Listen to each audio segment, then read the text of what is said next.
Upcoming artist our Lisa আছে যেটা Lisa মানে এটা সাপোৰ্ট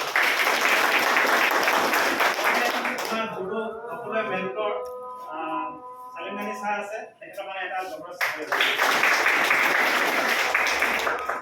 নাম সঞ্জয় গগৈ মোৰ ঘৰ টেঙাখাটত আৰু আজি বিজনেছটো প্ৰফেশনেলি কৰা মই আজি 11 বছৰ হৈছে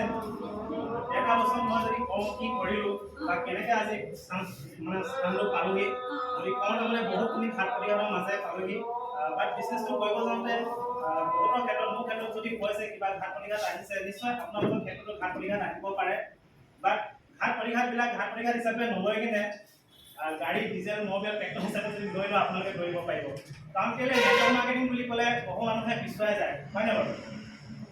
আমি নেটৱৰ্ক মাৰ্কেটিঙত কাৰোবাক জইন কৰিব যাওঁতে কয় ন বহুতে এনে আপোনালোকে কি কয় আপোনালোকক কি কৈছে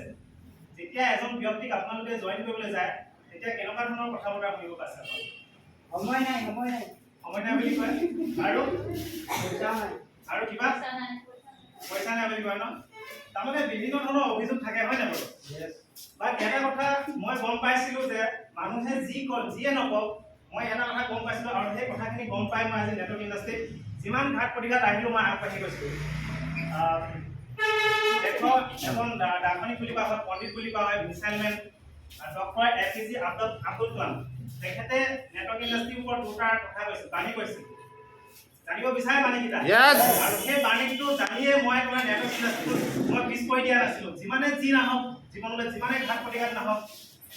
যোনে যিমান চাই টকা নাকামক মই কিন্তু পিছ হুকি দিয়া নাছিলো জানিব বিচাৰে সেই দুটা বাণী কি কৈছিলে প্ৰথমটো বাণী কৈছিলে